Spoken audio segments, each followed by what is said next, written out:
Welcome to part 3 of the 3D Small Pipes build series. Yesterday we built the tenor drone.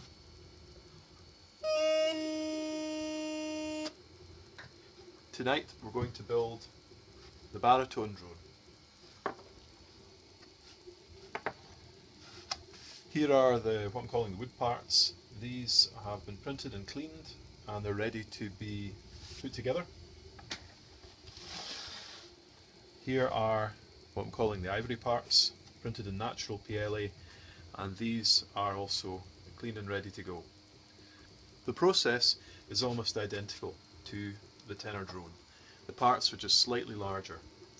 So, at risk of repeating myself, you want to make sure that the parts are a reasonably easy fit, but that they are tight. If you have to force them at all, give them a wee sand down. Take a piece of reasonably fine sandpaper and just turn the piece. Try and keep the sandpaper flat on the side of the piece so you don't curve it. You want it to be reduced evenly.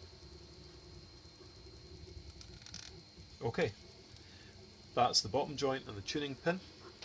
They're a pair. Again, the tuning chamber and the top joint, they're a pair. If you need to force it, then try to remove a little bit of material while still keeping this side here flat. Don't round off this little button. Okay, now to the ivory parts. You've got two ferrules here. These belong to the tuning chamber. You've got two projecting mounts here. They're both slightly different to each other. I don't know if you can see. One of them, which has the wide edge at the top, has a slightly thinner wide edge. One of them, this one here, which has I've put the wide edge to the bottom, the wider edge is slightly thicker than on this one. This goes at the bottom of the bottom joint, while this one, the one with the slightly thinner edge, goes on the bottom of the tuning pin. This one, just as for the tenor drone, goes onto the bottom of the bottom joint. Now here we come to the first thing I'm going to show you, which I didn't actually show you in the tenor drone build. Due to the variations in temperature that you sometimes get when printing, possibly some other factor I haven't thought of, this part is slightly more loose than the tenor drone projecting mount was last night. So as I said, if you find the parts loose, very carefully, just add a couple of drops of super glue.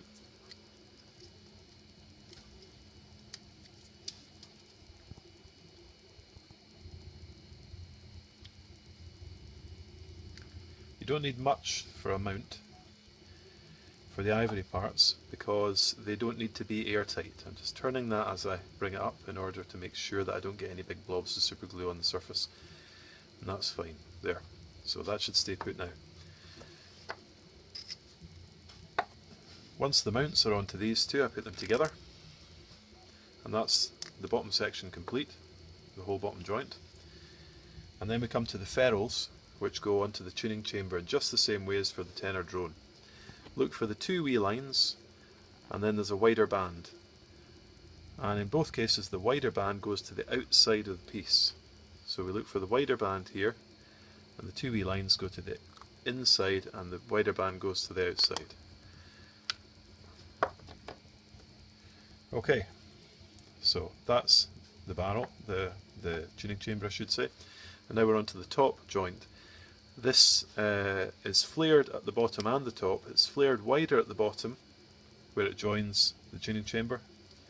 At the top it's a slightly narrower flare, and it's squared off. You can see that because it's cut to take the projecting mount again. As I said last night, these drones are in a kind of an old small pipey style, and they have a big flared projecting mount at the top rather than the bush that you might be used to if you're used to Highland pipes or more modern styles of small pipe. That's the top joint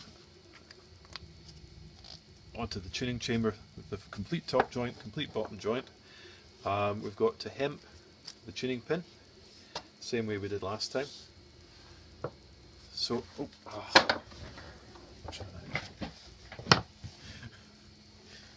so I'll take the beeswax and I'll run it along the first couple of feet of hemp a couple of times. And now, once you're absolutely sure of the fit of all your parts, you're probably going to want to glue them. In fact, almost certainly, because otherwise they'll just annoy you while you're trying to play, because you'll go to tune the drone and it'll fall to pieces. So when you're gluing the parts, just glue the ivory parts the way that I just showed you. And when you come to glue the what we're calling the wood parts, the parts that are black, make sure that you put glue all the way around the outside of the piece, all the way around the joint, because the wood parts, the joints in the wood parts need to be airtight. So make sure that, particularly if it's a loose joint, that you have made it airtight as well as joining it and gluing it. Okay, once you think you've got a reasonable amount of hemp on there, I'm going to try the tuning slide on there for a fit. It's still a wee bit loose, so I'm going to put another layer on.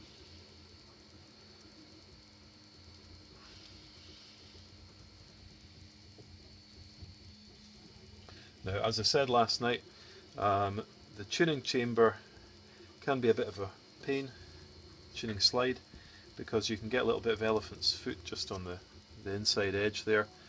You've just got to persevere with that and remove it as carefully as possible. You're trying to get the inside of the tuning chamber to be as parallel as possible. If you're brave, or if you're using ABS, which cuts quite easily with drills, then you might want to risk your part and put it into a vise like this one here. You can secure the piece and you can drill it out to 12 millimeters. But that involves a certain amount of risk, and the trick to it is to let the drill guide itself, since there's already a hole there, and take it at a very low speed. If you're using PLA particularly, make it a very, very low speed, because it does not take long for the PLA to get to melting temperature when there's a drill turning inside of it. So you don't want that to happen. So you have to take little nibbles with the drill and let the piece cool in between times. So that, if all else fails, will give you a tuning slide which has a smooth action like this one. Okay, just a couple more turns and then we're done. And once the tuning slide's done, then it's just a matter of trying a read in the drone.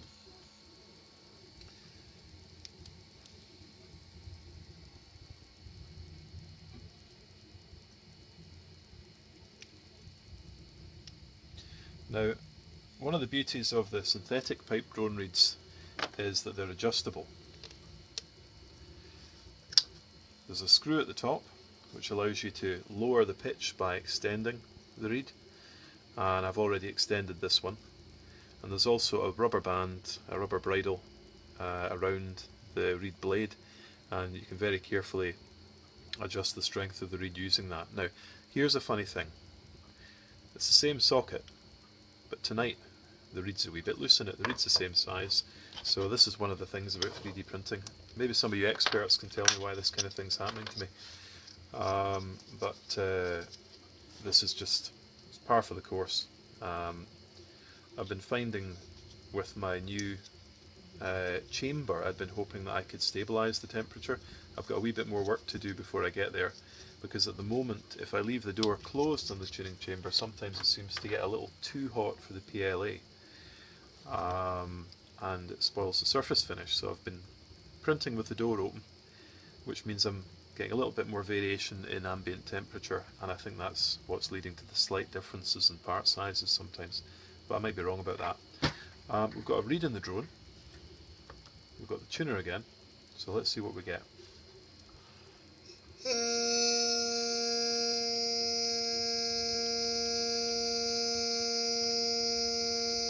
B flat, that's what we want. There's a slight whistle off the drone, so I'm going to clean with just a 4.5mm drill bit. I'm going to scrape out this bush a little bit, very carefully.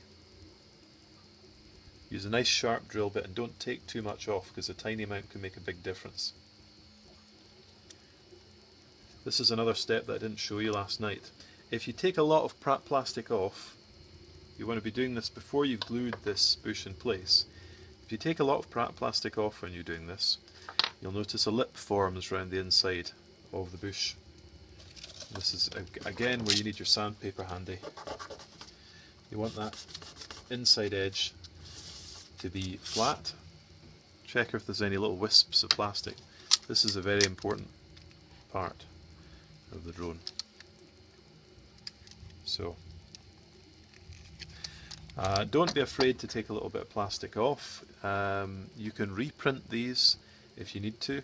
I will send out individual files. At the moment I'm sending out a file with all the ivory parts together, but if you're wanting to play about with this, I'm quite happy to send out the individual file for that, so you can print a number of them and you can try them at different diameters and see which sound you prefer. If you're having any troubles with the drone whistling or whatever, see if you can get that right. Because as I say, due to 3D printers being what they are, everybody's drones will print out slightly differently inside, so we've got to get this right. You know, sometimes you only get happy with these things once you've been playing the pipes for a while. Let's see if that's any better.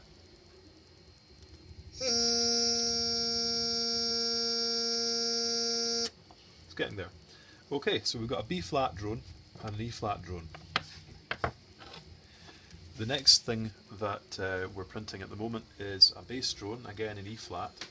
That makes a full set of 3 drones: bass, baritone, tenor, which is the typical arrangement for the small pipes. Unlike the Highland pipes, if you're used to those, which are bass, tenor, tenor.